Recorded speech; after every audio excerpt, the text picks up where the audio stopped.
Spud, how are you Tommie Kelly. this morning? Yeah, sounds, yeah. What's going on?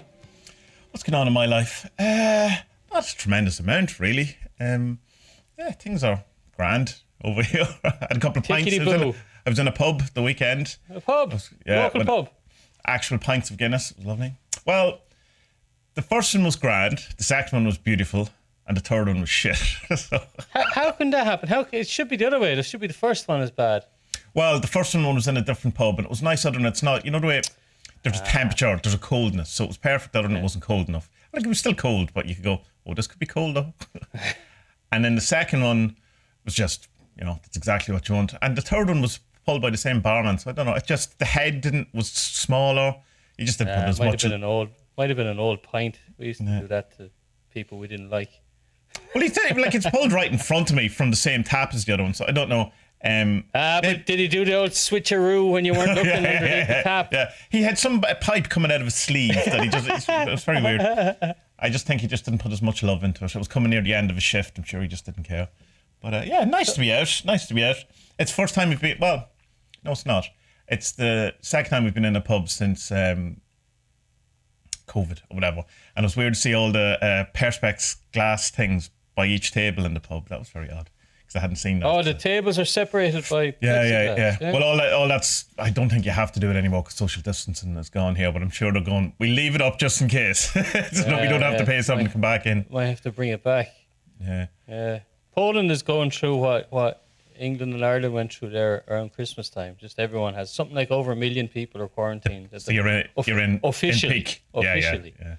Actually, you know what's going on with my life? I'm on my third week of, like, the Murphy number 2 got kicked out of school because one of our teachers got it, and then Murphy number 1. So she was on thing for a week. She was supposed to isolate in her room. A fucking 3-year-old, imagine. I know, yeah. And then I know. That Murphy just seems so heartless.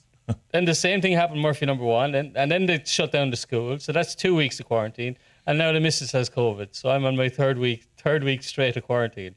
And of course, to walk the dog. Yeah, of course, and you'll get COVID this Friday. So I mean, that's Yeah, I'm supposed to be down in the country. I'm supposed to be down in the country today, and sure, we can't go because I'm gonna have to do a test before we go because we're planning on still going at the weekend because there'll be enough days we'll have passed for her having it. But still, so we'll do tests tomorrow, and if they're negative, then we're just gonna try again on the weekend and maybe go. I don't know what's gonna happen. The thing is, you know what I've learned from. Sorry, you know what I've really learned from pandemic. It's that you don't like yourself. well, I learned that. I learned that thanks to that angel there last week. I can tell you about that if you want.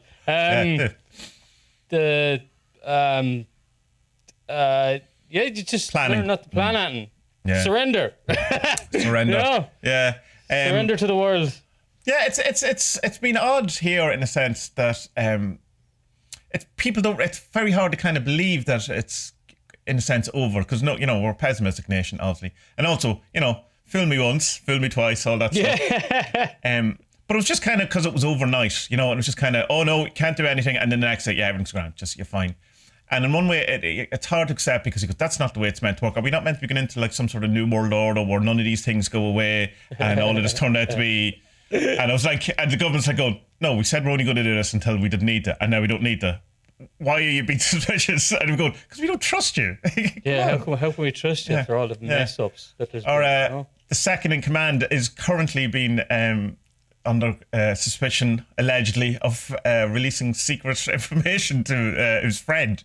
So the Taoiseach, he's up. That seems to be going nowhere though. But that was a big thing. He released some sort of, or said something to a friend of his that he wasn't meant to. Leo the leak. So it's like. Yeah, I can make sense of that, but I can't make sense of because if he was not a nobody. Say if he was a policeman, and he leaked those to the press, then he's a whistleblower, and then that's okay. But because he's a politician and they can trace it back to who did it, then it's bad. Even though he's doing exactly the same, he's basically whistleblowing on his own government. Isn't whistleblowing illegal though? Isn't it? I mean, it's not why is that or only illegal in America? Well, it depends. Is that why Edward Snowden can't go back and all that kind of stuff? It depends on the documents you're releasing, though, doesn't it? Yeah, if it's that's it. It does. Yeah. Yeah, it's all the way that one you can be a hero or or committing treason, just depending on the piece of paper that you're holding up at the time. Yeah. Isn't that mad? But anyway, just to finish my point about the kind of the Ireland thing, whatever. Our mandate runs out at the end of March, the beginning of March, for masks and everything. So they'll have to rechange the law if they want to bring anything back in. So I'm assuming that's not going to happen. But it's hard to know. It's just because we had the thing that's going on with probably you. We had the million cases, like I don't know, 10% of the country actually had COVID at Christmas or something ridiculous, or even more. But the hospitals didn't go up. The hospital cases, the ICUs, they actually lowered slightly. So they said, right, so that's the thing. We see, you know what happened here? That didn't happen here, you see. What happened here was because there's something like 40% of people aren't vaccinated. Yeah. The hospitals admissions were I don't know if there were more, but they were quite big. Well, probably percentage-wise they were the same, but there's more people, I suppose. That and then there's a good few people dying. Yeah. Like in Ireland, people were getting sick, and maybe not as many going to hospital, and in fact, all people were dying. Whereas here, hospital numbers weren't too bad. The cases were bad, the hospital numbers weren't too bad, but the deaths were high. Oh, right, I see. You get me? Yeah. Because of the unvaccinated people. Yeah. It's like, because, we were 94% vaccinated fully, and then I think something like 60 to 70 got the booster. And I think there's even a percentage of the fourth boosters for people with, underlying stuff. So we went for it. We went for the boosters. And the vaccines. We just opened up, give us the stuff. Give us all the drugs. But Irish people are like that anyway. And look at us. Give us all the drugs, all the drink, all the alcohol, everything. Yeah. Do it. It's same as we were the first kind of country to really do the smoking ban, and we went, for God's sake, get on with it, and it was fine, Yeah. Or whatever. But it's a testament, I suppose, to if you want. I think as soon as you say the word vaccine on YouTube and it comes up in their transcript, no one gets to see this. So no one gets to hear this because I said vaccine. But it seems to work. So we can give out about Joe Rogan then, can we? Oh, that's it. Once you've meant Joe Rogan, that's it. You have to use the code Texas Joe, but I think they're on to us with that. It's good fun with Joe Rogan. It's been a fun couple of days. Yeah, watching that. Kerfuffle, that big storm in a big teacup. I'm undecided how I feel about all of that stuff, because there's part of me says you should be allowed to do and say whatever you want, and who gets to say it. And I think someone like Neil Young going, well, fuck you, Spotify, I don't want to be part of it. I think that is the proper reaction. If you're not into it, do it. But it's then kind of like the thing of going, right, so should we get Joe Rogan off? Should he not be allowed talking about these things? Like, there's part of me going, well, if it's hindering the world, then yes. But another part is going like, where does that stop? Where is is it next week? Well, don't talk about whatever it is that has become taboo or whatever. Do you know what? I was reading an article yesterday you probably know the New Statesman, yeah? Mm-hmm. So the New Statesman calls itself a leading progressive political and cultural magazine in the UK, which basically means it's a conservative rag. All right? Sure. Yeah. No, but no, it's okay. Although it would kind of consider itself highbrow, I suppose, rather than rag. It thinks it's cool. No, I don't mind the New Statesman. They have good writers, and you talk about this often, that it's good to get stuff from places you probably wouldn't normally agree with. See, people. I don't know. You think of me as you're like, yeah, Spud's obviously a fucking Guardian reader or whatever, which I probably would be because I'd be left leaning, but like. Still, it's good to read stuff from not the Telegraph or the Daily Mail, but I mean more kind of highbrow stuff. Not rubbish, like the high level opposing opinion, not just trash. So it's nice to check in with the trash to see how the other half are living. I suppose. Of course, not the Daily Mail though. No, did you see Khloe Kardashian's fingernails? My God, look them up. Last week. Really? Do we need to? It's like, do you remember those like old Indian gurus who like spiral? Oh yeah. So, oh my God, like it's weird. But anyway, she has a totally new face. Did you know that? Like every 3 weeks, or? Well, no, but like I remember, like when I came. Jeez, that's so old I am. That first came out when I was like starting college, and like all the girls in the class were mad into watching. We'd watch it, and she's a different person. Like she's literally not. Anyway, what the hell are we talking about? For Yeah, I know. Yeah, what was I saying? Yeah, so I was reading this article in the New Statesman yesterday, and I think my understanding and the big problem I have with this is that the people who are on the side of Rogan are saying, well, first you have people who are like not adding anything to the thing at all. You have like Edward Snowden saying things like, the people who shout the loudest and are also the ones who listen the less. It's like, that's bollocks. He puts up the logo, Joe Rogan's logo, and goes, does this look like something where you should be getting your facts from? And it's going, it's irrelevant if it looks like it. That is where people are getting their facts from. Exactly. That doesn't matter at all. And I was surprised at Snowden because he is smart. He's fucking really brilliant. He is. And then every now and again you go, really? Really, Mr. Snowden? Really? IT workers, man, they're just good at computers. That's all it is. It's like Jordan Peterson. You're good at psychology, but shut up about everything else. And so anyway, this article, basically she was saying that Rogan is what a journalist should be, asking probing questions, getting interesting guests, and delving deep. But the massive problem with that argument is Joe Rogan's really bad at asking questions. He's a terrible interviewer. Yeah. He's awful. He's like, okay, sure. I was watching a YouTube video. Shut up. All right. He's like, he's not well researched. He's not articulate. He's just a bad interviewer. Yeah. He's a good conversationalist. He's a great conversationalist. Yeah. Me and you used to demolish his podcast. Yeah. Used to go, like, we'd spend ages talking about it to each other via text. Whatever, but he's not an interviewer. He's not a journalist. So it's like, and so having this defense of him. Oh, he's doing what journalism should. Yeah, he's not a journalist. He's a podcaster. That's a terrible argument. It's a terrible argument because he's not that. He's not. So stop putting him at this level that he's not, because he can't do that. And it's like, you know what? I think it is pretty good. I think actually not pretty good. I think it's brilliant that he got on those controversial doctors to get their point of view. That is good. But the problem is that he's not versed enough in the area to ask them the proper questions. Because your man, like, I remember watching the first 15, 20 minutes of it. And your man is like, look, you can't get COVID twice. Rogan's like, no, my friends have had it twice. And he's like, no, your friend just thinks that. Now, a good interviewer would have been like, hold on a second now. Yeah. Prove this. You need to prove this to me because I'm skeptical. Whereas Rogan was like, okay. Yeah. That's just one incident out of how many thousands of episodes he has. Yeah. I know, but it's one of the ones that has been pointed out at the minute, though. It's like, I don't know. I haven't watched or listened to any of Joe since he went to Texas, and I had stopped listening to him before he went to Texas, I have to be quite honest. And it always depended on his guest. I'm not really that interested in Joe's opinion, if you know what I mean.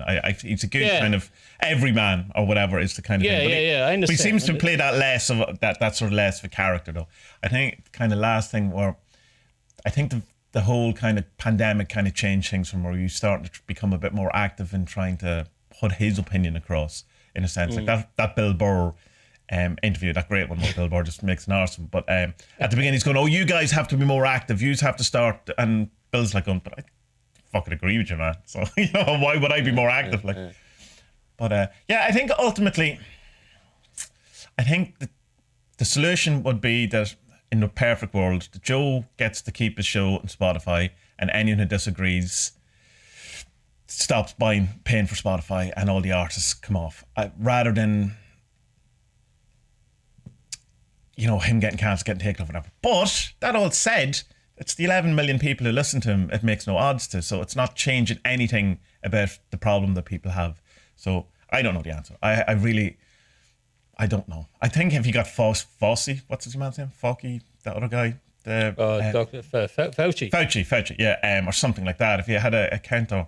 But even then, I don't know. I really don't know. It's the problem is more than Joe Rogan. You know what I mean? It's just The problem's way more than that. I remember when I was on my Chuck Palahniuk buzz there a couple of weeks ago, he had this interesting thing that he was kind of talking about the hero's journey of our lives in general, saying that, like, men,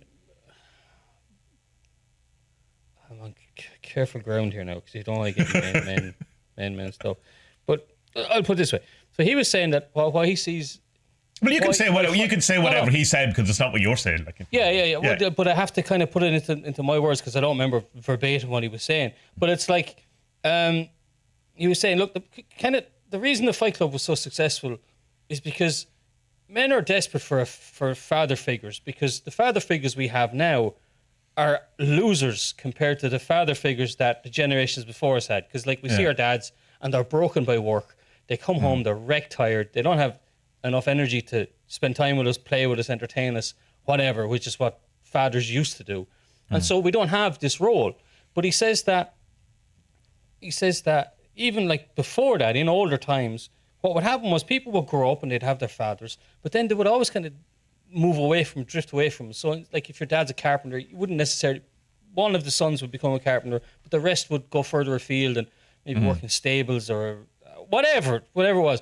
And that was a replacement father figure. And he says, so this is why Fight Club was a success, because they seen this second father figure.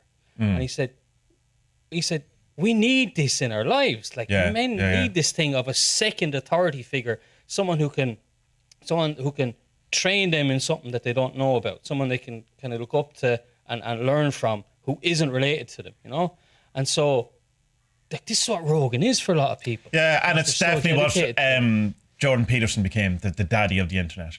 But the unfortunate thing with Jordan Peterson is it turned out he wasn't following his own advice mostly, and kind of he wasn't a man for it. Like he was, in the sense that you need someone unbreakable to fill that archetypical father role, and he was very breakable in the kind of, it should have been like, did you mention him last week with Mr. Rogers? Was it you mentioned him? No, it wasn't me, but exactly that. That kind of, nice daddy guy. I'll tell you where you got that. It was Duncan who mentioned it in his podcast. There we are. It's that. And I mean, I definitely feel that need. I do understand that need, and it's again that kind of thing where I think you could be very easily sucked into a cult because of that that exact thing. Or get lost in fundamentalism or whatever, and it is that because it's an unfulfilled archetypical need. And particularly if you come from kind of, which I assume we all do in some level, a dysfunctional family unit, How dare you? Yeah, how dare you? Because mine is perfect. I don't know what I'm bringing up. I'm the perfect dad. My little angel. But yeah, so you're not even getting the first one, as you're saying, because the dads aren't fulfilling the role in the way they were. I understand all of the problematic things with that sentence. So please don't at me. I hate that saying, but it's become, I use it ironic now. Now I've kind of used it properly. It's just so stupid. The internet has ruined me. But yeah, so even if you're not getting the kind of classical for good or bad father thing, and you're not getting the bigger kind of, school teacher master thing, then That's why we're a mess, Well, it's one of the things. There's plenty of other things that you could add to that. But I do. I understand. So the internet daddy, of Joe Rogan and Jordan Peterson and Sam Harris, Richard Dawkins, of all that IDW, entire Rebel Wisdom crew of people. It's all the same. It's all that. I think there's another thing as well, though, that we're not mindful of, and we fucking really should be mindful of. And it's like, number one, say applicable to Rogan in that, like, since he's moved to Texas, it seems that he believes his own bullshit. Yeah. You should never believe your own bullshit. Yeah, and with your peers, with these father figures or whoever, also don't believe their bullshit. And it's not to be overly skeptical. It's like, go out and clean up the horse shit. I'm like, no, you fucking do it. No, kind of thing. No, not that way. I don't mean that. Like, but it's just like, yourself. What you were saying about the fundamentalism and all this stuff. It's like, now, don't put this whole putting people on pedestals. It's a thing we love to do. Just don't do it. And the typical kind of idea of, I suppose, of the old style, although this is debatable as well. Let's say what we have in our head about a classical yogi isn't someone who's an authority figure. It's a teacher, someone who's, that one found in the other, and it's, it's that kind of thing. It's not a god. If you do worship the god in the yogi, you're worshiping the divine in them, not because they're divine and stuff like that. But we kind of and they're supposed to kind of awaken.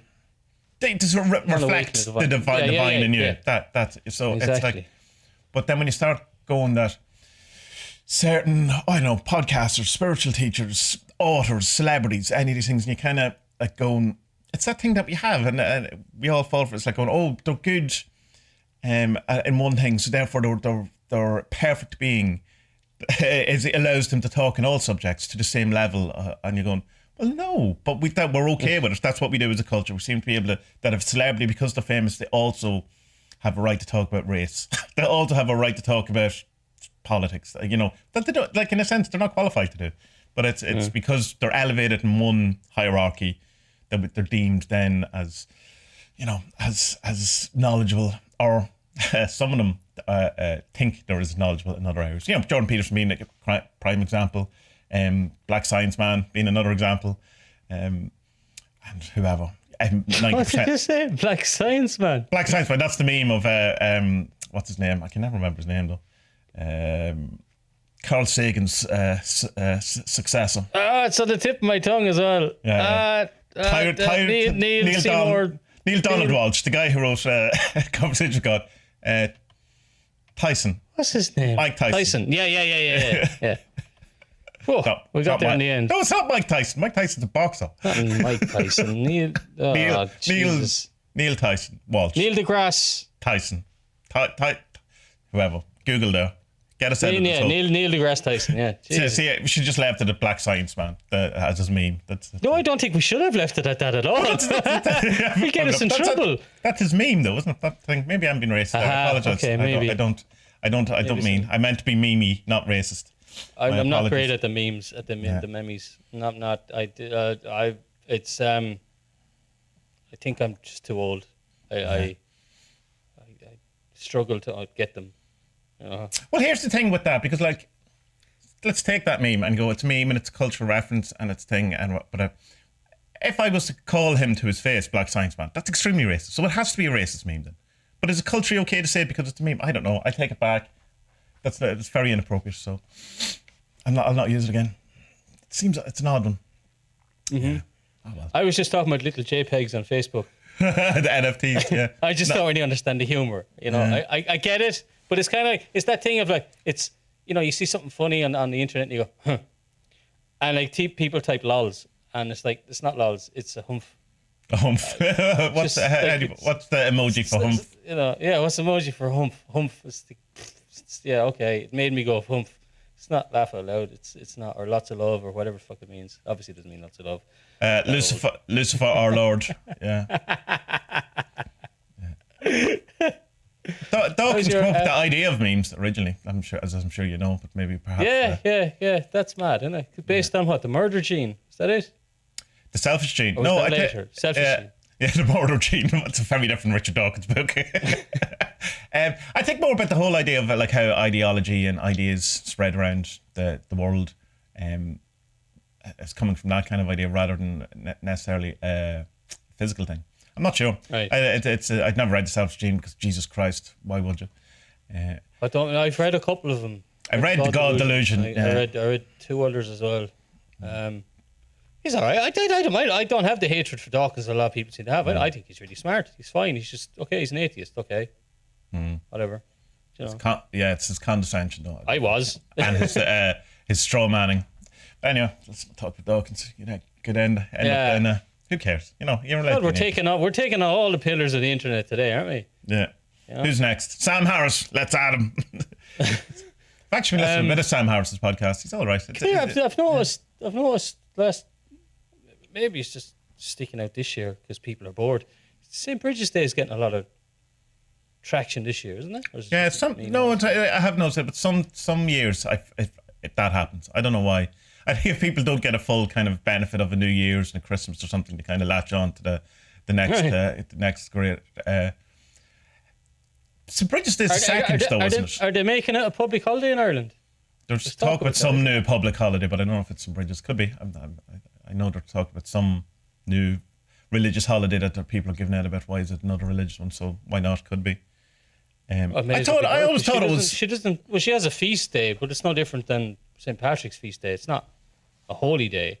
It's a bank holiday. Like Patrick's Day isn't a bank holiday, seemingly in Ireland. It's just treated as a holiday, but it's like So I remember when I was working in my actual job in the record shop years and years ago, when it came up to St. Patrick's Day, it wasn't, when you were paying people, it wasn't bank holiday you were paying them as like a day off or something. Yeah, okay. So that could have been just my stingy boss, but I remember thinking at the time, that's interesting that it's not an actual bank holiday. Well, how do you know if it's a bank holiday? Is the bank closed on St. Patrick's Day? So if it is, then it's a bank holiday. Yeah. I always thought St. Bridget's was the 2nd of February, though. That's in my head this long while that was the 2nd. All right. That's one of my Mandela effects that it changed to the 1st. Because we have this thing in Ireland that it's the 1st of spring, but it's not. Anywhere in the world, it's not. The 1st of spring isn't until the middle of February, I think. And that is moving as well. Spring does take longer now to come in than it used to. It might even be late. I know, like the first of winter doesn't start here until I think it's 20. What's the longest, the shortest day of the year? 21st of December, isn't it? I think that's the official start of winter in Europe. You know? Right. Yeah. Well, it would. It depends. Like, it's definitely. How could spring be the 2nd or the 1st of February in Ireland? Well, it's the halfway between. So the shortest day. So it's the thing. February is then halfway through. Until the next solstice. Can that even be right? Spring. That can't be right. No, it wouldn't even be halfway. That's what the idea. No, the feast is Candlemas in Christianity. So that's what Jesus is presented at the temple or at the thing. So it's that's not really a bit light. So if you think of Jesus as the solar year as well. Right. Yeah. I don't know. So postcards, self-addressed envelopes. Yeah. What's the answer? Maybe it's because it's the lunar moon as well, isn't that the first moon of the year? Maybe that's why there's a more thing to it this year with Bridgit. Well, it's not the first full moon of the year. There was one in January, wasn't it? God, we should not talk about things we've no idea what we're talking about. No, people were putting up Happy Lunar New Year on Discord. Yeah, but it's not like I don't know. No, well, okay. Look, I know that there are some weird years. I was born because I remember looking up like my sign, birth. Your Ogham.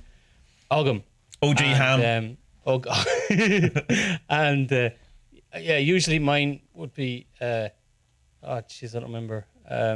Something crap. Vine. Oh God, who wants to be a vine? Yeah. But because I was born in a year where you're the thing that climbs in other trees and kills them. Yeah. Yeah, and annoys them and just is a weed basically. Yeah. Although grapes, that's the only good thing. Because the year I was born in had an odd way of the moons happening.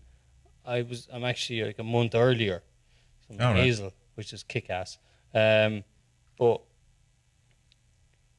I think you count the first. Oh Jesus! I used to know how to do this. I even used to tell people how to do it to work it out properly. Because there's what is it? You count the first moon after the shortest day of the year. I think that's the first moon of the year. Right. Okay. So probably this new lunar year, it is probably the first. When's Chinese New Year then? Makes sense because it's 31 days. I haven't a clue. It's in China. Yeah, and there's the Muslim year and there's the Jewish year, and I'm sure the Martians have their own year as well, don't they? How come we don't have one system for the one planet? It's almost as if there was loads of different cultures that had different kind of evolution paths or something, lived in different parts of the world and all taught different things, isn't it? We've not transcended that by now. Almost like that. Past that by now. We're not one people by now. What's going on here? Have we not sorted this out yet? What before Jesus, like in the CE or the BC times? What is the? You're not allowed to say BC now. What is the non-Christian? BCE. BCE. Yeah. What time was kept then? Who like? We should know these things. We're useless today. We know nothing today. It was the Magi from Persia walking up carrying fucking sundials with them. You were born under the no. I don't know. I'm sure the Jewish calendar then is obviously predates the BC AD crossover, because they were about then. So it's whatever. The Jewish calendar is probably the oldest one we have. Would that'd be right? I have no idea. Someone write in. Write us a long letter of all the things we know nothing about this week. What year is it in Judaism? Oh my God, it's 5,782. Yeah, they've been around a while. Huh. Okay. That's really surprising me. Fair enough. Wait now. So is that how old the planet is, according to them? Are they done then? It's 6,000 years old, isn't it, according to Christianity? So there was 220 years there where no one really did anything. Oh, that's where Adam and Eve were doing stuff. Or recorded time, yeah. I don't know if Jews think it's 6,000 years old. I assume if Christians think it's 6,000 years old, then that's based on some sort of Bible-y thing. But it could be just the weird Christians think that, the fundies. Jesus, that's bonkers, huh? All right, fair enough. Anyway, St. Bridget. Welcome to the... I don't know. I don't know. The Bridget thing, I fucking changed my mind on. I don't really know what to make of her. The shrine, she's from out the road here. Like, that's where her shrine is now. She's out from Faughart, which is 30 miles that way.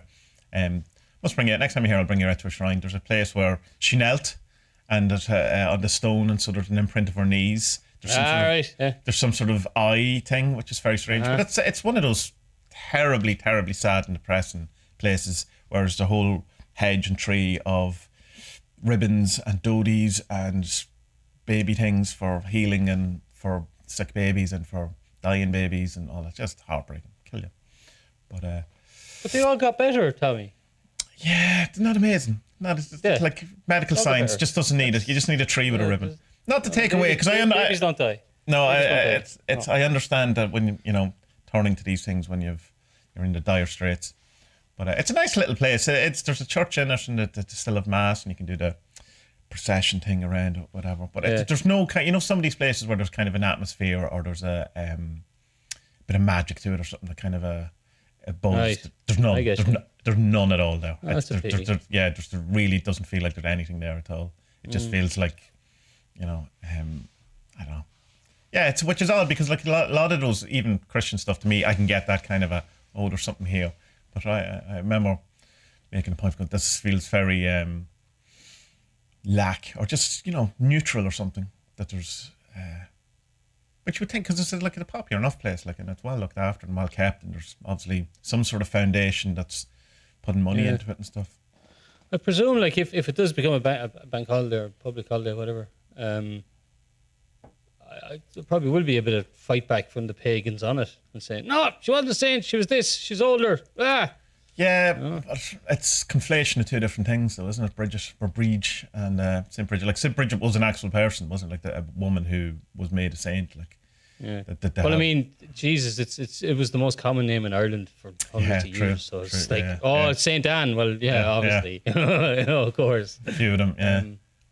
There's not all that much of her in the Tuatha and stuff as well. Like, she's there. Yeah.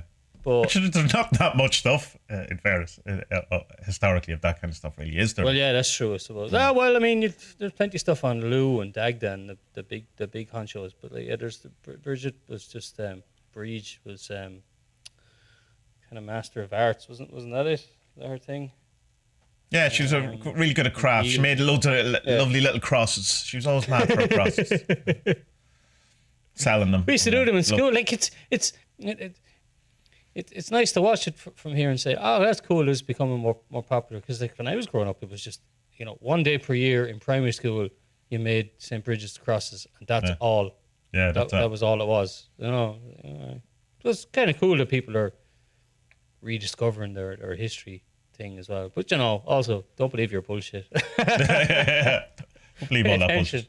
Yeah. Yeah. So tell me about this angel destroying you. Showing you the true self. If you want, if you don't, feel free to will to dare to be silent, etc.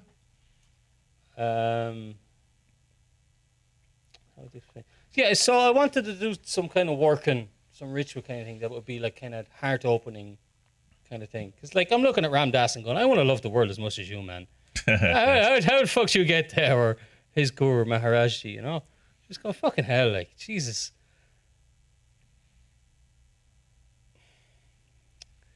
I have that in me, all right? I know I have. I know it's there. Okay. And it's like you were talking to me about Tantra the other day. Tantra is the kind of peeling back the layers of finding the awakened self that you just don't see yet, or something, So it's exactly the same thing with that. So, okay, I went through that 72 angels, and I went, right, there's one. Let's do the thing for however many days it was. And at the start of it was great. You know, I had these just lovely feelings of heightened niceness, loveliness. I just thought, geez, this is working. And the books, all these books warn you, like, it'll work straight away, you know? Yeah. And it did, and I felt great. I was getting on good. I was seeing nice stuff in the world. And then Wednesday, boom. Wow. Oh, yeah. God. See, the problem with having your heart open to the world is that you realise you don't like yourself nearly as fucking much as you think you do. You know? And you're just going around going, and like, you know, me and you have spoken, and you've spoken on the podcast too, so it's not private, but you've spoken about this sadness that seems to follow you. And I was like, oh, fuck.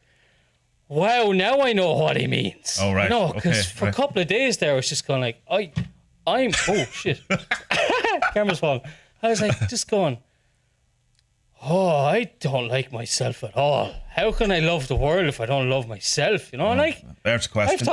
I've thought for years, yeah, Spud, man, you like yourself, you're grand. You know, it's, oh, no, like, just, I got the shit kicked out of me. And was just it like miserable? The experience of that, was it like a load of going, here's behaviours that were playing in your head that you don't like, or was it just more a general malaise of, oh, you're a shithead, or what was the actual? Oh, yeah, be both of them, yeah, for sure, right. both of them. And, you know, becoming more, yeah, that was it. I suddenly became kind of aware of things I'm doing that, like, I don't even like doing, but I'm doing them. Why the fuck am I doing them? Kind of thing. Right, you know? But then, like, also stuff that I'm not doing, like not being in touch with friends and stuff. It's like, kind of like, shit, I haven't rang him in like 6 months. Why haven't you done that? Because, like, normally in my head it'd be like, well, he didn't ring me either. Fuck that. Make the first step. Text him, you know, or whatever. And just like, oh, Jesus, just... And it's weird as well, because, like, I wasn't really moping around with a depressed head on me or anything, but it was just like, I could fucking feel it in here that, like, there's fucking, like, I don't even know how to explain it. It's kind of like, Crow had put up a thing the other day on Discord as well about the card reading she got on her last day of the Meta Challenge. And what was it? It was something and the Carnal and the Master. And it was it's the Lovers. The Carnal, the Lovers, and the mixing it up now. Well, I look. What was the last one? The Master. The Master was the last one. So basically, you have to love yourself to become the master of your own master and to love the world. It was in Meta, you say? Yeah. Harvin, the Lovers, and the Master. So that's what it was. All right. But it's the same message. So it was the same thing that I got. You have to love yourself to be the best you. That's how she described it. So. There you go. And that really rang home with me after going through this. Right in the middle of it, and I was like, fucking hell, this is horrible. Why are you treating me like this? I'm being nice to you. You know, just fucking lying down. Why are you treating yourself like this? Come on. Getting a kick in the nuts, just going, Spud, you bastard, you hate yourself, and everything you've ever done in your life is worthless, you piece of shit. Oh, God, I'm laughing because I know. Jesus Christ, it's not like, funny at the time at all. You all warned me not to go anywhere near angels, and I still went and did it, and I deserve it. And but you know what? It's fucking dead right, because like I've kind of had this highfalutin ideas that like, yeah, I've done loads of spiritual work. I'm fucking grand, you know. The train has sailed. And it's just coasting at fucking home now. Yeah. Nope. And I needed this. I needed this kick up the arse, because to realise that, like, no, because like if I want that's a desire thing, but like to let the fucking love out of me that's in me, then there's a good bit more work to be done. Yeah. There's nothing like being caught in spiritual hubris. Can you crash and then you go, yeah, I'm good. No. And then. So that was the middle of the working, the middle few days. Well, was it 10 days? It's not usually what they are, is it? I mean, you start on a Thursday and you keep going until the Sunday following Sunday. Not the next Sunday, the Sunday after. Yes, 10 days. Is it? So and then by the end of it, much better. much better, feeling lighter. And was there a kind of did you feel like shit right to the end and then it went, or was there a kind of return to, right, you've looked at that? No, I did. Here's your shit sandwich. Here, the shit bit's gone. Here's the end of your sandwich. Exactly. Yeah. The shit sandwich. The beginning was great. The middle was awful. the end was coming back up again. But it's just cool because, I needed that. You know, I needed to. Yeah, I need to know that there's a lot more of myself I have to accept. To love the world more, but also just by loving the world more, that will work anyway. You know. And by loving yourself more, it'll also work. It's the microcosm. Exactly. Yeah. So, yeah, fun times, angels, fucking mad shit. Yeah, that's the angels for you. Not to. You know, the first line is always, "Do not be afraid." Why would it be? Oh yeah, look at you. Yeah, you're terrifying. You're absolutely terrifying. Yes, you are. Yeah, the books of life. It was something like that. Now look, I had, you know, if I had visions, I'd be the first to tell you because I love talking about it. But there was nothing like that. It was just meditations and synchronicities and stuff. Oh, that's all. Yeah, that's all. Yeah, it's just the magic working. The magic worked perfectly. Yeah, that's all. Yeah, that's fine. Yeah. But yeah, it's worth doing. I definitely. Is that coming from? Learned a lot from it. Like really learned a lot over the last 2 weeks. The Damon Brand book, that one, or is it? Yeah, Damon Brand and that other, the Angel Tarot book, which has a kind of I mix between the two kind of different rituals because the Angel Tarot one is more ceremonial, I suppose. There's more barbarous names and all that, so it feels more magic-y, I suppose. Whereas the Damon Brand one is a bit more chaos magic-y. It's pared down. So I chop and change every day with them and have a candle, some incense. It's fine. I think really, look, we've spoken enough about ritual before. I think the most important thing with ritual is you've already accepted that by doing it, it's working. Mm-hmm. And second of all, like the amount of pomp and ceremony you put in it is for yourself to enjoy it or to believe it more, which is fine. You know? Mm-hmm. And for me, that's a candle, some incense, and meditation. That's fine with me. Yeah.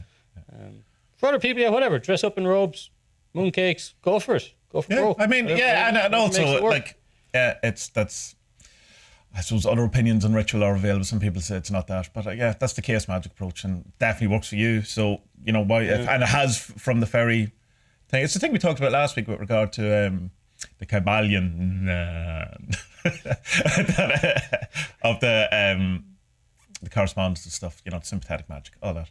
But sometimes I wonder though about the thing that it's like imagine there was something you came across that was actual, that it was the words, like a mantra. And then in Tantra, the whole idea of mantra, and in Hinduism in general, it's that the actual word or name that you give God or the mantra that you have is exactly the same thing as God.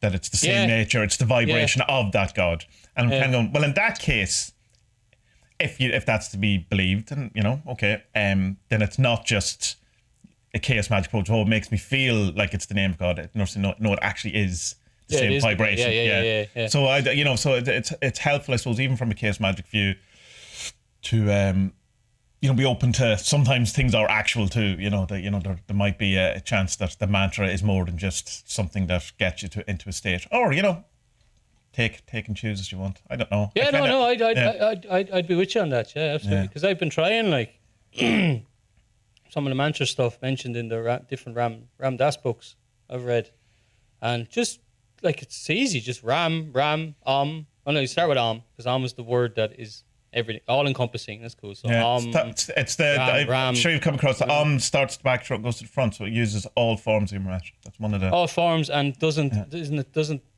There's something else. It doesn't touch your teeth or something like that as well. But it does all forms of. It does all forms of the letters. Yeah, it's pronounced AUM. If that's any help. And and just kind of saying the words. Like he used to just say Ram, Hanuman. Thank you, ma'am. Or ma'am, or Ram. That's what Maharaji used to say. That's it. That's just saying God. Yeah, seems to Hare Krishna, etc. Yeah. or any of them, or Gam Ganapatiya Namaha, one of my favorites. Yeah, I must get it. Is there an all-encompassing book of tantras? Sorry, not tantras, mantras. Jeez, what am I saying?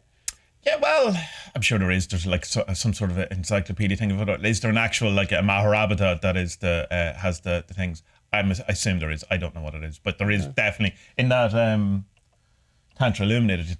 He has quite a few of them. But yeah, I mean, you can literally put into YouTube and you can find them. They're not hard to find. Yeah. But he says as well in one of the, I think the second book, the Be Love Now, I think he said, or maybe it's the first one, the Be Here Now one. Oh, it doesn't matter. He says you can make up your own. Whatever works for you, just as long as it's. Well, that would be the transcendental meditation. It's two approaches to the idea of mantra, I suppose. In one is that this is an actual vibration of God. It's exactly the same thing as God, and don't change it because that's what that is. And then I suppose the transcendental meditation is, no, actually use a word that doesn't mean anything because the word itself doesn't matter. It's just that it's a thing to concentrate on, that there's no inherent reason for it. So there's that, I suppose, two approaches to the idea of mantra. But even then in the transcendental meditation, if the word is irrelevant, why does everyone get a special word? You know what I mean? So yeah. Yeah. Yeah, which are also on the internet. Don't pay the €250 for someone to tell you. Cream, whatever it is, clang. Yeah. Something I was watching the other day, Jason, how do you say his surname? Jason Louv? Louv. Video. Yeah. It's an old one. Well, actually, no, maybe it's not that old. He's sitting in his bedroom or in his office room and he's taking a question off a subscriber. Must be something like that. A Patreon or something like that. And they're talking about. Well, it's probably from he has the school, Magick.me. He's a student. Yeah, so a student. And he takes this question about, it's something about can chaos magic be used to work on karma? So he goes into this thing about, like, look, what actually karma is. Okay. And, which is fine, but he starts talking about then, like, the big problem with chaos magic is that if it worked, because it's a postmodern thing and you're looking for the things that work without the bells and whistles, but you're trying to find what works and stick with that and do that. But he says, like, the problem with it is that, like, people get into chaos magic, broad sweeping generalization. Often true, though. Sweeping generalizations are often true.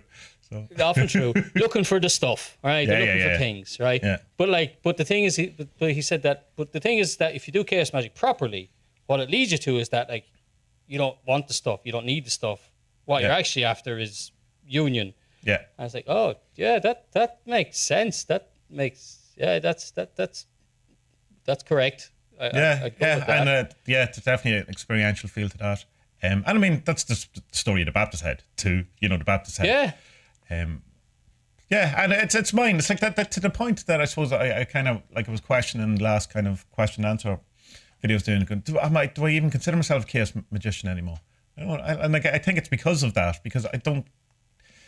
Not that I don't want stuff. That kind of sounds like, I've transcended materialism. I love the stuff, but I also don't care about the stuff. You know what I mean? It's like I can. I get you. It's kind of okay, right? What's that shiny stuff over there? That's not real stuff.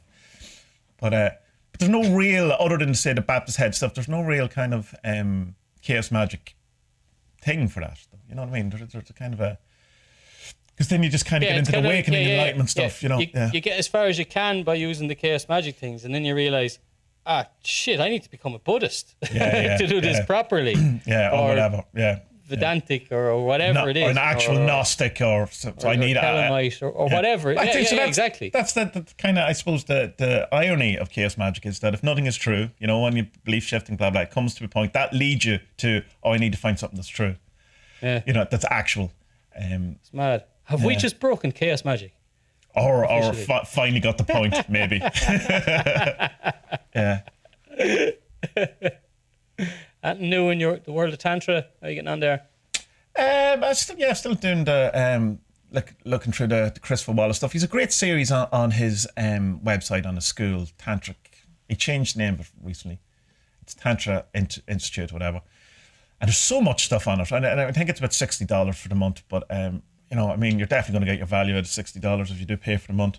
But I sound like a sales pitch from it, but he's rebranded, and in the middle of this month, there's a new version coming out, and one of the memberships is totally free. So that's cool.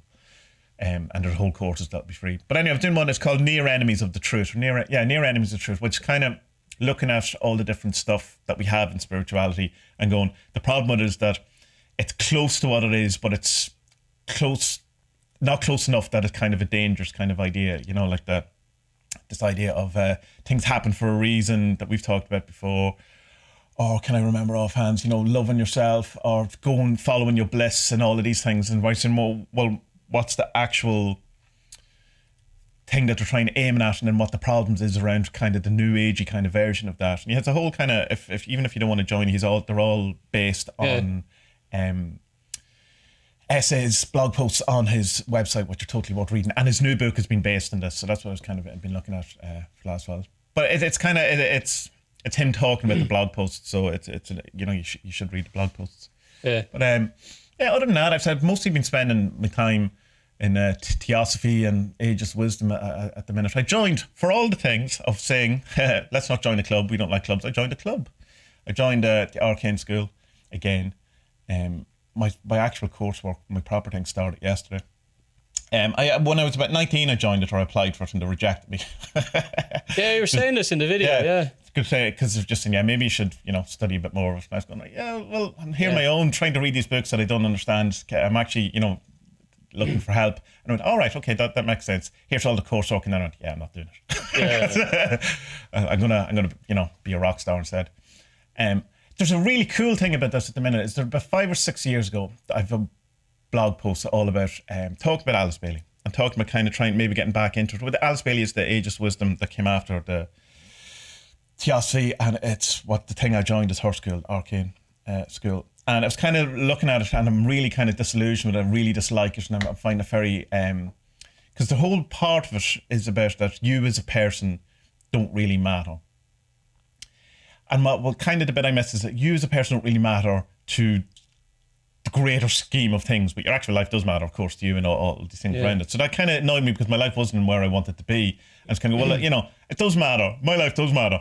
And it kind of really annoyed me. And I was saying, kind of, I suppose the way to look at it is going like, don't write to the President of the United States because you're not getting on with your wife.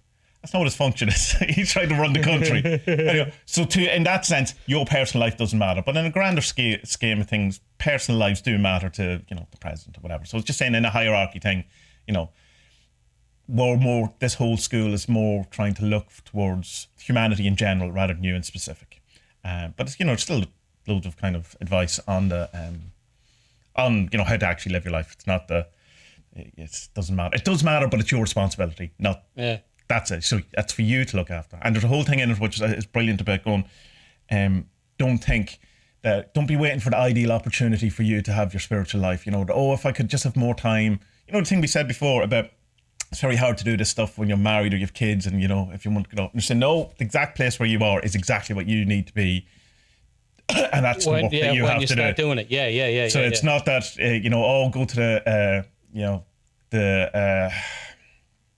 What do you call it? The place where monks are? Monastery. Monastery. You know, it's not about going to monastery. Why didn't I say brothel? yeah. It's like the work that's to be done is the thing in your life right now. And it's going right, fine. But anyway, my point of my thing was there's a line in the material that you get when you join school that you have to work through it and whatever. And it's going, and it's all talked about you don't matter, blah blah blah, all this kind of thing. And I said, if you disagree with this, it's just that you're not ready for it. And when I was reading it the second half, going, that's fun, because I agree with it this time. So it's like, yeah. And it's cool, like, but like, and it's not as harsh as I was finding it at the time. Only because my life was in a kind of a shit falling apart phase, and it was like what I was looking for was something to fix my life or to help me fix my life, and that's not what this is. It can be, but not. They're not going to. You know, it's like go fix your life within the kind of thing that you can, rather than going to the president of the United States who can't actually fix your life. Yeah. So that I thought that was good, in that it showed a kind of progression or whatever.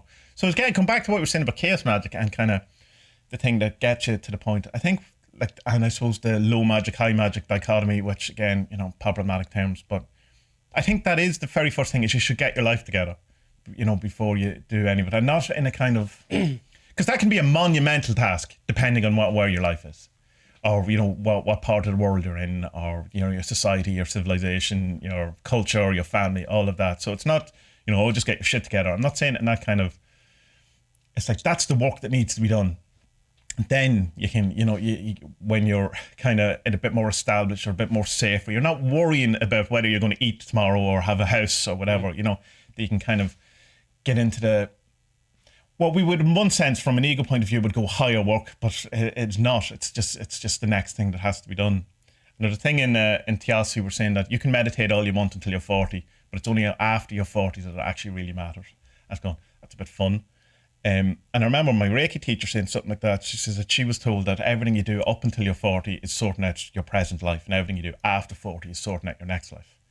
And I was going, that's fine, I'm 26, whatever at the time, I'll worry about that. Where's the heroin? Give me heroin. Now. Whatever. Yeah, no. Yeah, I have another 15 years to do whatever I want with this life and sort it out. But, I was reading through the material, I've been reading a lot of it, enjoying it. Now, the thing, why I joined it and what I wanted to do with it is I wanted to commit to something for at least 6 months, which is what the first set is, where I do exactly what I'm told. So kind of like a challenge where I was going to, like the Star Ruby, actually do the Star Ruby, not my own interpretation, not kind of, this day I'd rather do the Beloved, or, to hear someone tell me what it is. But I also didn't want it to be evolve around a personality, because I have issues with that, where I can pedestalize people and feel let down on a personal level. So I wanted something where it wasn't like a person at the head of this thing, like Thelema was out for me in that sense, because it was, you have the Crowley and you have the issue around it. And even though kind of, I suppose in a sense, there is a head of Alice Bailey, or in Theosophy, Blavatsky or whatever, they're all kind of dead. I know Crowley's dead too, but it's hard to know sometimes. Different though. Yeah. And besides, the stuff is channeled, so it's still a divinity thing. And I'm already aware of the problems and the problematic and the uselessness and where it all falls apart with this. Because no matter where you're going to go, you're going to find a bit, this, when the sledgehammer comes out, this is falling apart. So at least I know going in that I don't agree with everything, and that's okay. That I'm not looking for the full truth here, or to be, that the whole answers. Gotcha. And I suppose, being that it was the first thing I joined, I said, if there was something about it that felt slightly incomplete as well, that I wanted just to return to that kind of a thing. But I find it really, really, really interesting. Really, because the way I'm approaching it is, rather than trying to approach going, this is the true story of, or this is the true philosophy, I'm just going, what is this thing? What is it saying? Rather than try immediately debating it or saying, I don't believe that. It's going, like studying it like you would study a topic, rather than something that you have to agree or disagree with. What was, culture in Germany like in 1940? And you can't disagree with it, because that's what it is. You can disagree with the kind of, I don't believe fascism or whatever, but it's not, it doesn't align with me. But you just look, what is fascism? That's more the way I'm approaching, to try and find what is this saying, rather than trying to see whether I agree or disagree or want to live my life with it or whatever. That kind of, it's the look just to see thing from a geo, which is brilliant. What's the big difference then between the two approaches, Theosophy and Tantra? The massive difference in Tantra was directionality of what it is. So my understanding of Tantra would be that you're already everything you will be. You just have to uncover it. You have to go back, in a sense, to the initial thing before your karma, your family, your programming, your culture, all of these things, beliefs you've told about yourselves, all of that. It's behind all of that. Whereas in Theosophy is you are on an evolutionary path to essentially becoming God. But they never quite say that. So it's not, while both are non-dual in that you're, you all come from the same thing. There's a definite plan of, you have to learn stuff, you have to develop, you have to evolve towards something. So it's the directionality of the awakening, I suppose, is the opposite. Kind of prefer that way myself, because it's kind of, that's why I'm liking this pedantic Raja stuff, because it's like, okay, there's the awakening, there's the consciousness awareness, but there's also like, you know, don't kill anything. Or, you know, there's the moral stuff as well there, you know. I think that's important. I think it's both. So that, and when you kind of don't have to do one or the other. Now, I think there is an uncovering of an inherent thing that was already the case or whatever.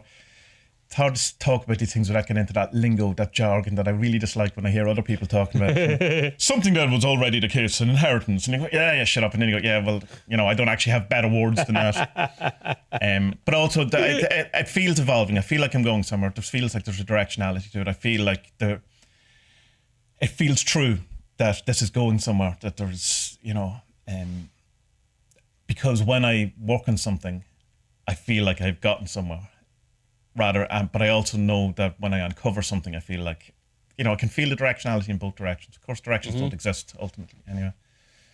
And I would say that if you got into Tantra more, I was going to say that it would probably end up that there is a kind of an evolutionary aspect to it, but I don't think there is, because one of the things of Tantra, Shaivism Tantra, Shaiva Tantra, which is there's a number of different ones. So that would be what Christopher Wallace would be on about. That the divine is as expressed as in its totality as it is. So it's not evolving. So I suppose there is there's no room for a kind of a growth in a sense in that way. So is the Shaiva and Prushta, isn't that the two? It's like Nuit and Huit in. Oh no, Shiva and Shakti. All right. Shiva is the energy unfolding. Is that right? Shiva is the spirit, just potentiality. Yeah. Nothing. And the other one is Shakti is the creative force. The thing. So, I get you. So in Talima, Nuit would be the overall thing, and then the child horse. It's not horse. Is it horse? Whatever the child. Huit and Nuit, isn't it? Who is it? Yeah. Huit and Nuit. Why is my brain not working? Anyway, that would be the I was going to say emancipation. That's not the word. Emanation. Yeah. Yeah. Cool. Good. Yeah. I will look into it more once I learn more about the Raja stuff.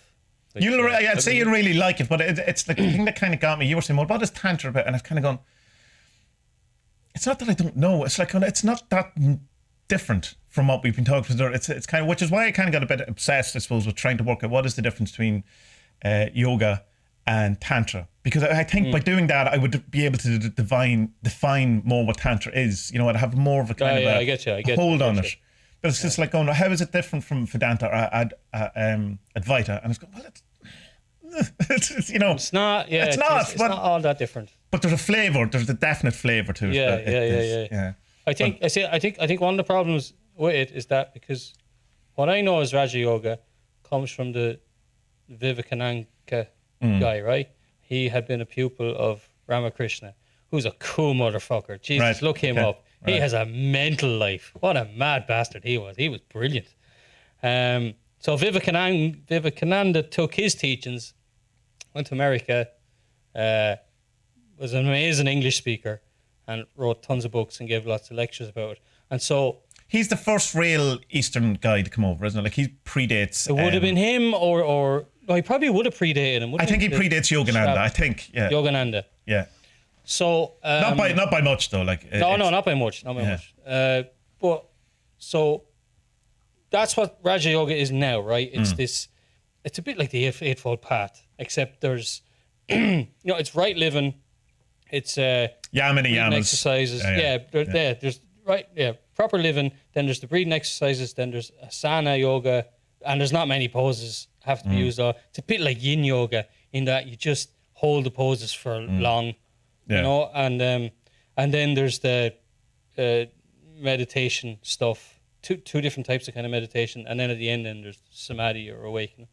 But I think what one of the problems to compare Tantra Yoga and Raja Yoga is that prior to Vivekananda naming his thing Raja Yoga, there was Raja Yoga before that. This is where he got the name from. And it was the kind of where the different yogas all led to. So you had Bhakti and all the other ones. Right, and they led to the Raja Yoga, which was the awakening enlightenment. Yeah, which means royal, just. Yeah, so he took the name and says, no, I can condense this. I can make a chaos magic thing of this. Yeah. And take all the bits of it and put them into one. Because, like, there's nothing in Raja Yoga about, like, Kali or who we talking about last week, the monkey one, who, Jesus, his name? Hominin. Hominin. Yeah. Hominin. Oh, I can't, my brain. I know. Hanuman. Well, there's nothing about Kali or Hanuman or Krishna or anything like that. There's none of these deities to worship. If you want to, you can do it, but it's not necessary, really, you know? So, but like that's just kind of what I like about Raja, because it's like, okay, the Buddhism approach is cool because you just sit there and meditate until everything is nothing and everything is just an illusion kind of thing. Or there's the Raja thing. What I like is that, like, oh, well, there's actually some work involved here. You need to learn to breathe properly. You need to learn to be able to sit down and not fucking move and be able to concentrate. And then you learn to concentrate properly. And then you're able to meditate properly. So it's like, it's mad. It's that, like, over the last couple of years, I've had all these mad experiences and stuff like that. But I think putting a bit of discipline on it will refine it. Yeah. Not make it better or make it more real. I know exactly. I know exactly. You get what I'm getting at? Yeah. It's like I don't know. It's like going off to train football. It's like, okay, you're good at kicking around the football with your mates in the park. Yeah. Go and join a football club and see how good you are. Or you've been drawing for years, and then you know a life drawing class, and you refine your life drawing. Yeah. That I was listening to that David Gordon White, no relation to Rinsu, his book on Pantajli on the Yoga Sutras. It's very. God, if you want the details, Jesus, the details are there. He's very thorough. It's almost too much. You kind of go, no, I want 6 or 7 answers to these 6 or 7 questions. Can you just get to that? Yeah. But he's kind of saying that like there's a 700-year gap in the middle where Pantajli is nowhere. Wallace would say that's because it was kind of assimilated and became part of the tantric teaching, and so that the original kind of thing fell away because it was kind of brought in and evolved through that kind of thing. But here and there, but he's kind of saying like that even the original Pantajli stuff is kind of a bit like St. Paul. We don't have Jesus' Christianity. We have St. Paul's Christianity. It's just a guy called Vasa, whatever, who did the first commentaries of Pantajli, and he flavors it to his own kind of liking. And so that's where the debate between whether it's dualistic and non-dualistic is, because it becomes about these commentaries, and some of them say it's dualistic in that the end goal is samadhi or liberation, moksha, rather than union. But it says, well, if you translate this word that way, then it actually means union. And so it is saying that it is, so it's like literally depends on who you ask. Yeah. So the Pantajli stuff, I kind of struggle because it's one of those books I had to order online because I need to go at it with a pen, even though I know you can make notes on Scribe and whatever. But it's that part of the book I did kind of struggle with because it's yourself. It's like with Ingram's book. Reading lists all the time is fucking boring. Like the first part of the book's brilliant. I loved it, and but then the Pantajli stuff is like, okay, I'll just get through it.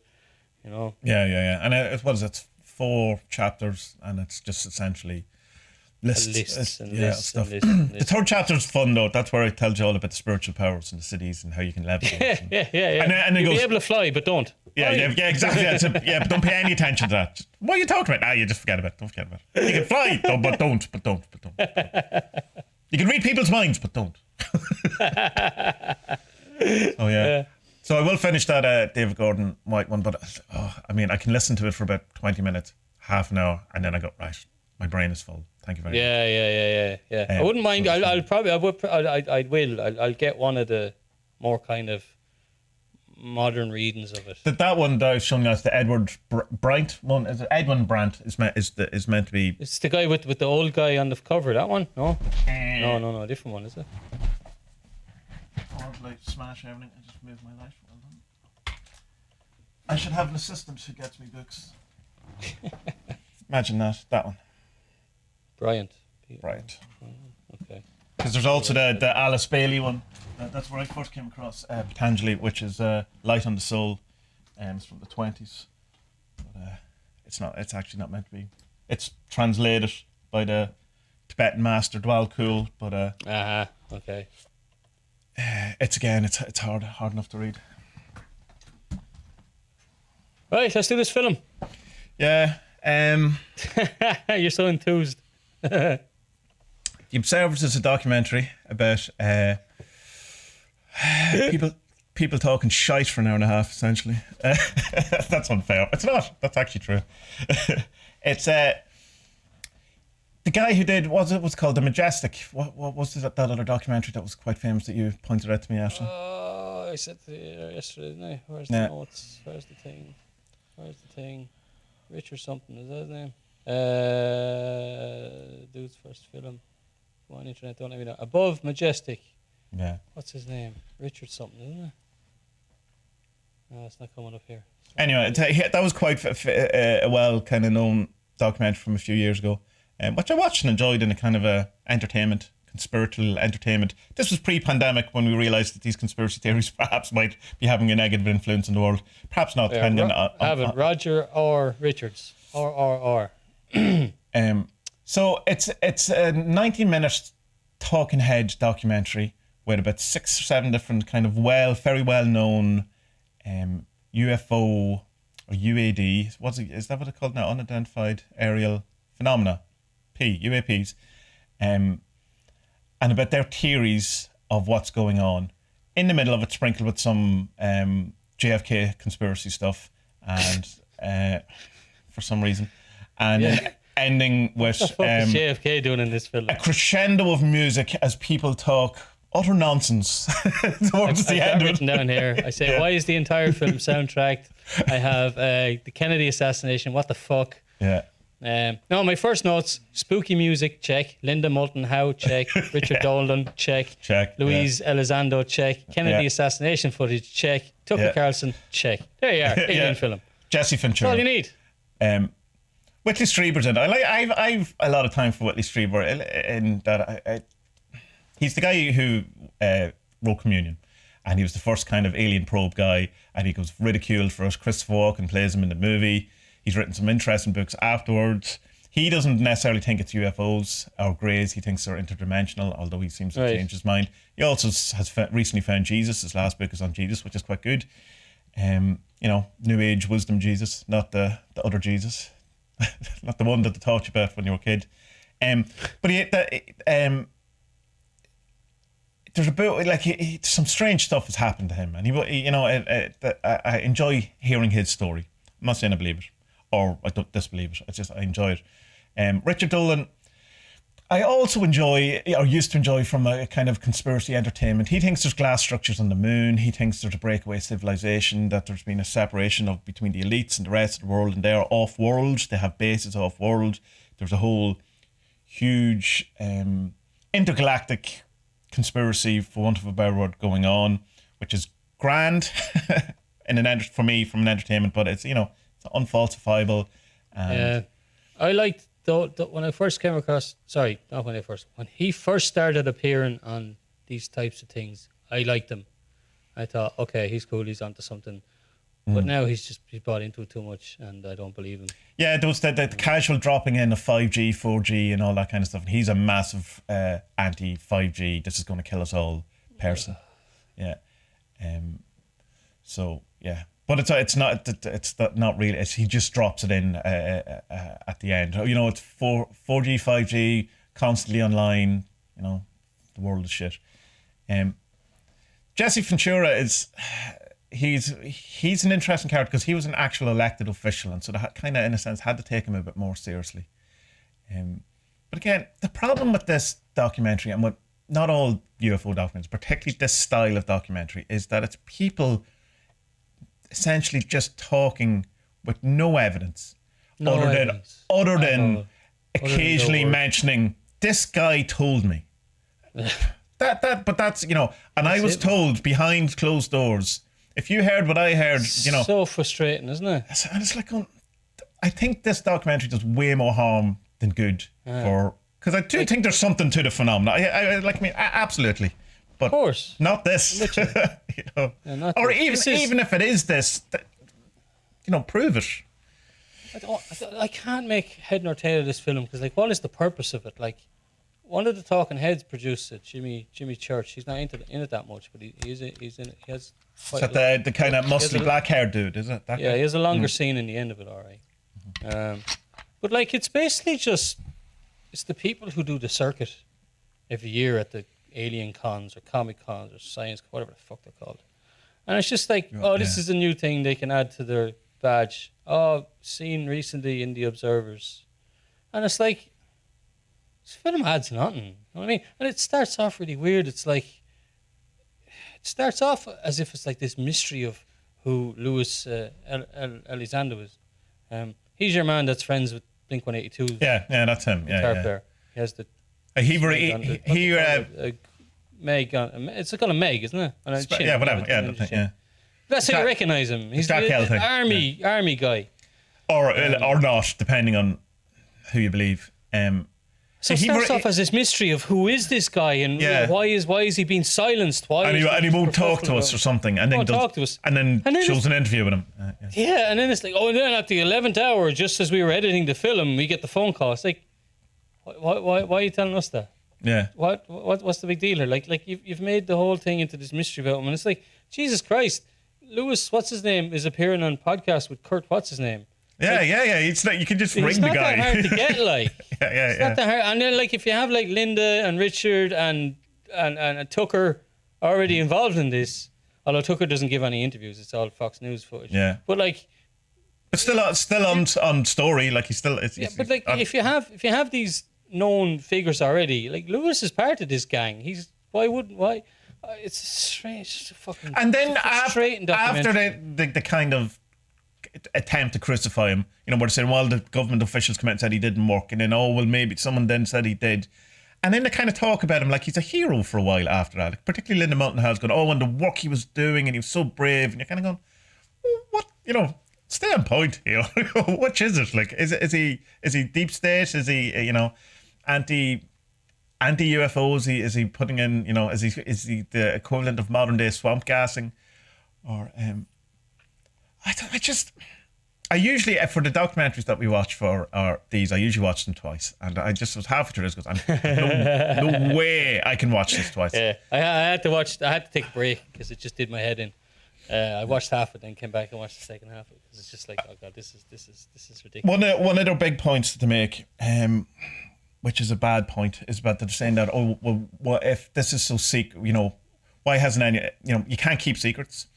That if this was happening, people would be leaking it out, the word would go out, so it's obviously not happening. And they're saying, well, the Manhattan Project was kept secret, and the Manhattan Project was not kept secret. I'll have everyone know that's not true. I think that the cliche thing is that it was kept secret. The only thing the Manhattan Project, when it was released, was a surprise to the American populace themselves, but not to anyone else. Because the great thing going, like Russia and all of them knew, because going, well, why is no papers being published anymore? Scientific papers being published. Why have all the scientists kind of gone silent, and so like there's a whole kind of notion about everyone knew about it. So it's not that it's not. But they do make a point about the compartmentalization. Is that it's like Coca-Cola, right? There's no one who knows the actual secret ingredient of Coca-Cola, because one person in one room puts in the black stuff, the other person puts in the cocaine in the other room. Yeah. The 5Gs put in a different room or whatever. So if you ask five, person works at Coke, they don't know because they're in. So that's the idea of compartmentalizing. They haven't got the big picture. Or KFC secret ingredient, the 12 spices. You're only allowed to deal with one spice at a time. It's a bit like June.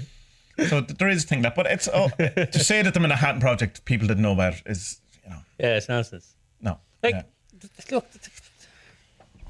Don't like shitting on stuff, because like me and you have tried to make films before. It's a tough gig, But if you just then you just you have to be honest with it, and it's like this is for people who watch Ancient Aliens and take it all seriously. Yeah. Full stop. It's a guilty pleasure of mine. I don't have telly anymore, but when I did have telly, I would put it on, watch it for a few minutes, have a laugh, and say, oh, they might be onto something there. And then they'll say something totally ridiculous and then go, ha, ha, ha, have a laugh at it. But this is just, like, it's all hearsay. It's all hearsay. All hearsay. And the stuff that they do use as proof, like what you're saying with the Manhattan Project, you can take that down in 10 seconds as nonsense. Yeah. And I fell into a little rabbit hole with the stuff Jesse Ventura was saying. because he started going on about this E. Howard Hunt. Do you know this guy? Right. No, I've heard the name before, but I'm not. Right. So, right. So I'm just going to read out what I've written down here about him. Right. So E. Howard Hunt claimed he was part of the whole JFK thing. They knew what was going on. They knew who did it. And so, right, okay, I went looking for this guy. This the deathbed guy who said on his deathbed. Yeah, this is the deathbed guy. Yeah. So on his deathbed, he said that he knew about what was going on with the aliens, who they were, what was going on, who was behind it, yeah.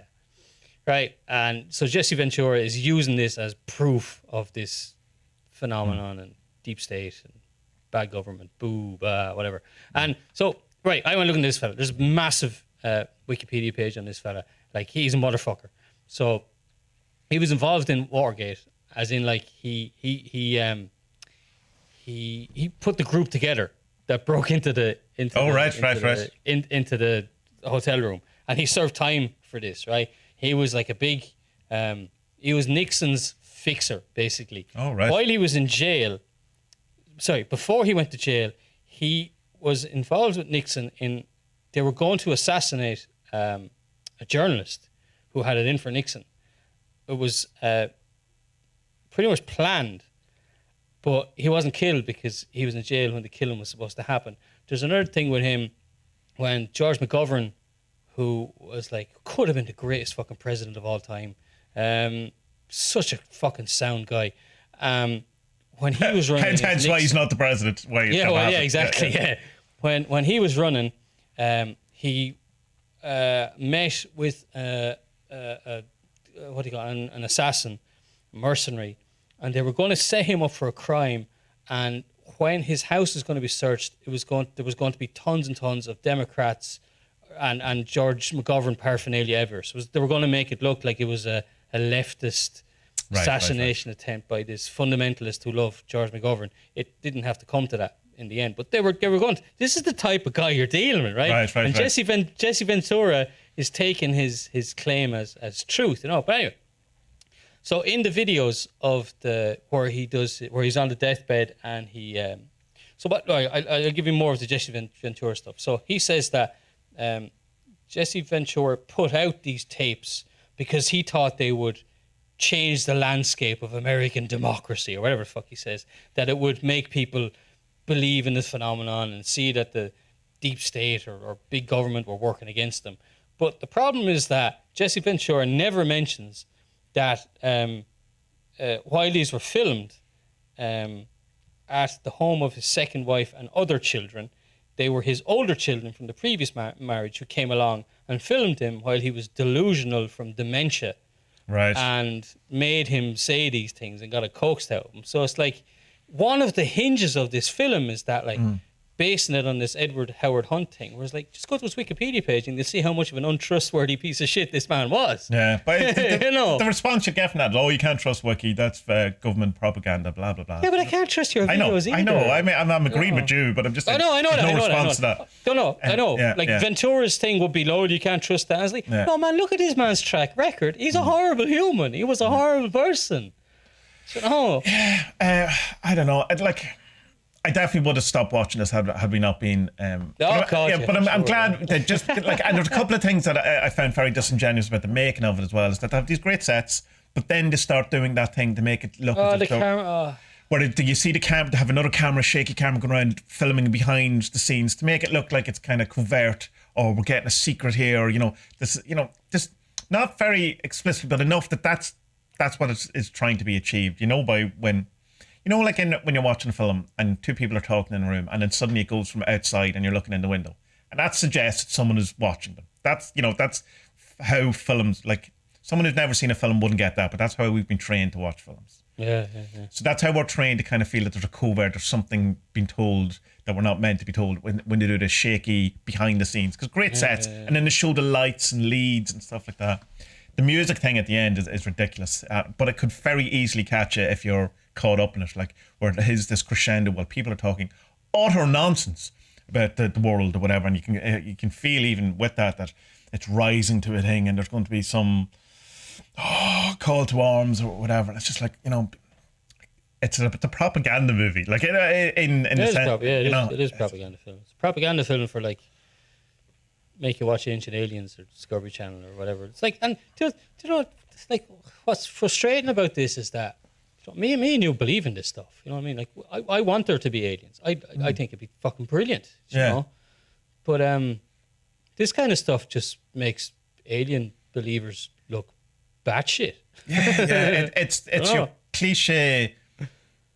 You know, when your mum thinks of people who believe in aliens and UFOs, it's these people and the things they're saying. You know, and but like, it's not as if they're kind of, you know, lesser known people. These are like possibly the most famous people in the UFO, or at least mainstream. You know, the thing. I'm sure if you get someone who's really into UFO, will say, "Oh no, Richard Dolan's actually, you know, not you know, that big news." But like he is to, other than Greer and Blink 182.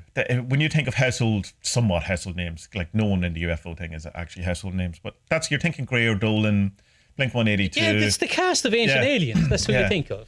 I mean, this is the biggest show on telly. It's been running, 17, 18, 20 years or series is now. Yeah. It's an incredibly huge program, you know. Yeah. I don't know. Millions of people watch it, like. Oh, it's huge. But it's just a film of those people talking about stuff you'll already have heard from that before. Like the Linda what's her Moulton Howe. Make sure I get it right. Moulton Howe, like the stuff at the end with her.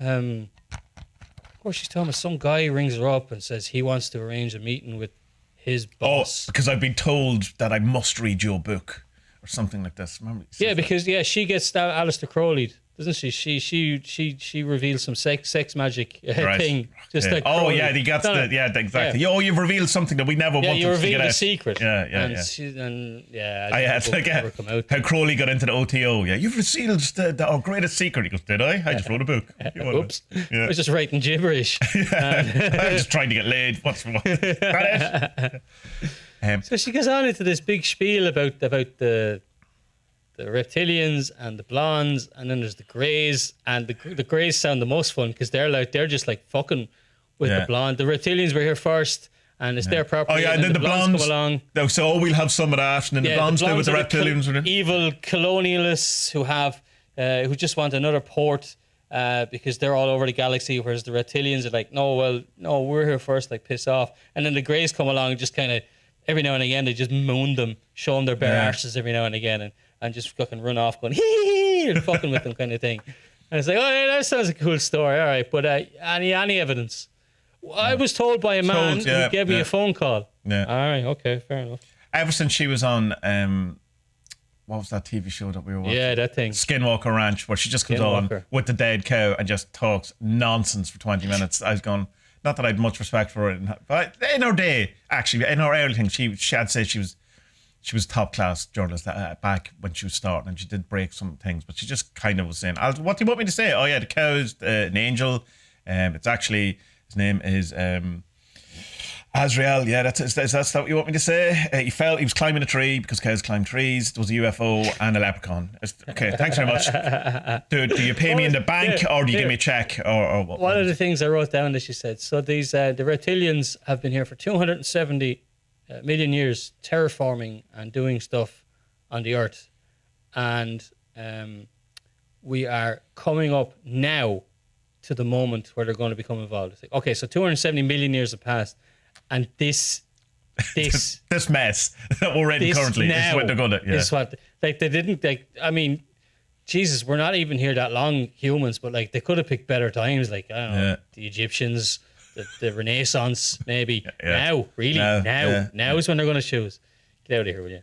And bringing up that thing where they're kind of talking about the idea of NPCs as well, the non-player characters, which I really dislike as an idea. Where they're talking about the AI, and they have this particular one that they talk about. Oh well, they've already created this. It's not called Neon or something. There was a name anyway that they gave it, but where it's for sales people or whatever. What they're going to have, but the kind of thing they're saying, well, you've already talked to people like this, that they have this AI that look exactly like humans, that you can't tell the difference between and all that. So I went to the website, and of course that's not it. That's the hope, but they're nowhere near the technology for it at all. You can't even see a demo or anything of it because they haven't anything. So They're talking, yeah, exactly. They're talking about this AI thing, and it's a bit like, if you ever watch those, Ford or Mitsubishi or whoever car brands put out these videos of the cars they want to make in 50 or 60 years' time. Yeah, they don't have the cars. No. Do you know what I mean? Like, and he's using this as evidence. There's a bit as well when, just to show how kind of prudish they are, that they have to make this like as appealable to the masses as problem. They're talking to this guy who seems, I think is genuine, says he's been abducted, and he says they took sexual material. I'm like, oh, that's Whitley Strieber. Yeah, that's Whitley. Yeah. That's him. And it's like, okay, so like they took your handcuffs, your whips, your bangles, your vibrators. Your vibrators. What the fuck is sexual material? Like, can he not even say sperm? He's the Alien Pro guy, so he's probably we've been really careful with his words, what to say. The world that made me come. It's like, oh, he's the guy who aliens made him come. So it could be that, but yeah. But he's a man. Little fucking anything will make you come. Jesus Christ, you look at a shower curtain in a certain way, like, whoa. Sit in a bus in a weird angle. I had to go all about then there's the interview with the one who lost the pregnancy, and that's that's a sad story. There's any number of those kind of stories in the UFO thing, and they're saying that they're trying to make this DNA, this human alien hybrid thing, which of course is 20 years of the X-Files. They're cloning us on another planet, and they're taking our sexual material, our sperm. But I figured this out. It's Crowley and Lamb. Stay with me here now. Crowley and Lamb have become one, and they're running shit on the moon. Basically, what they're doing is they're just they're gone into high production of mooncakes. we need some of your come for the mooncakes. That's all it is, man. That's all it is. That's what I mean. They're waiting for the new aeons to begin, and it's going to begin soon, and everyone's going to become Telemite, and so they're going to need. There's going to be a massive demand for them, Crowley's going to get rich on this bitch.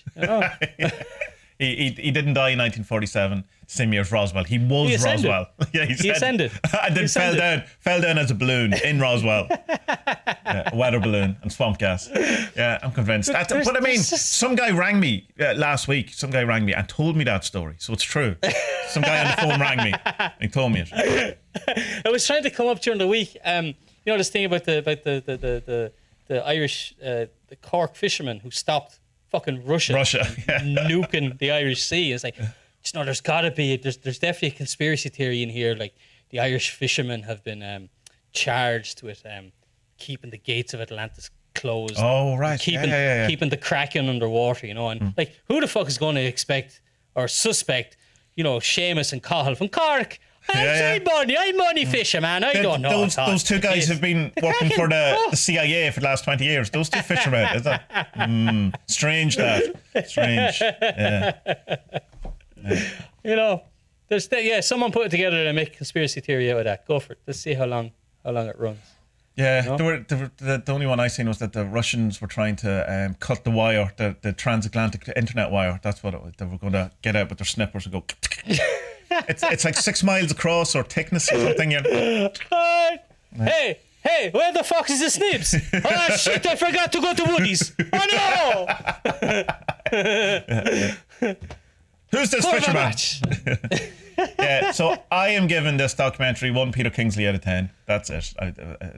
Don't watch it. I can't give it. No, it isn't a bad form to give something less than half. So I'll give it the 5 just because of that. But like, it could have been. It's frustrating. It's a frustrating documentary. Could have been. Yeah, we've already aired our grievances. Yeah.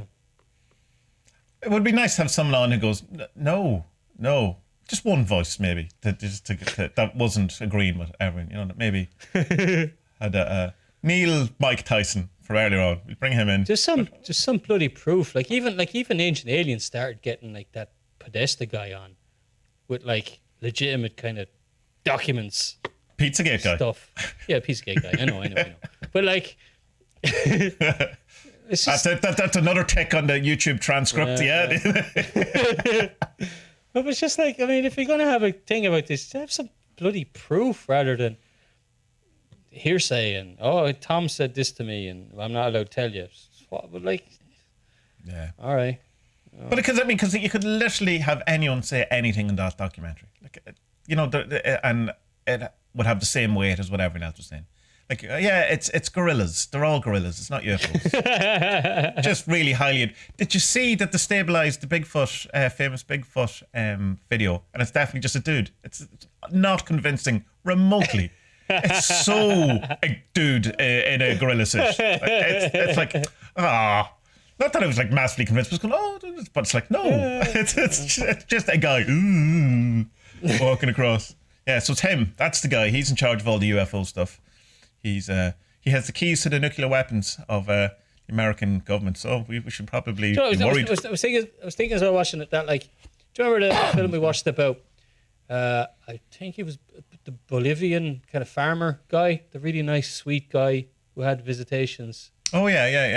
Remember that? Yeah, that was such a better alien film than this. Like something like that would go, yeah, I'm on board. I believe this totally fully. Yeah. But like this is just. It's fucking ludicrous, you know. And I'd love there to be aliens, or not even if it's aliens or it's this, you know, this other belief that it's angels taking this form, or else what is out there is not angels or whatever. It's something that's metaphysical and is a thing, and is trying to look after us and put us on the right road. Cool, great, awesome. Show me. Yeah. I know.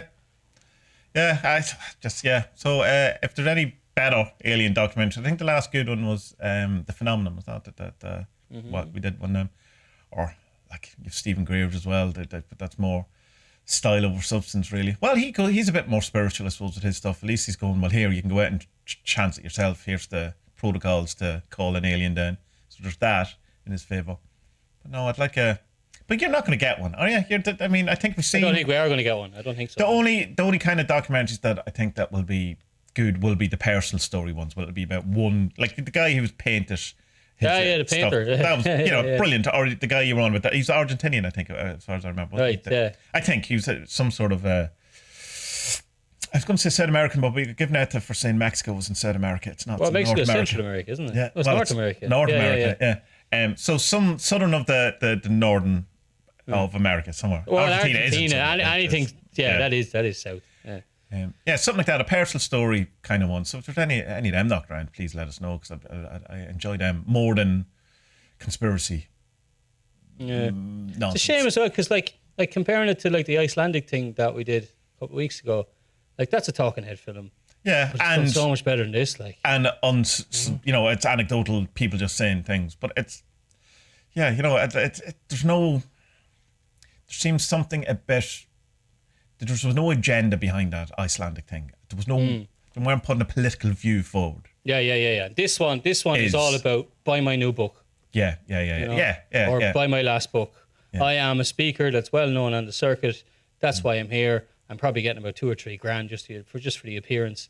Sound right? Yeah. I'll see you on the circuit. Bye now.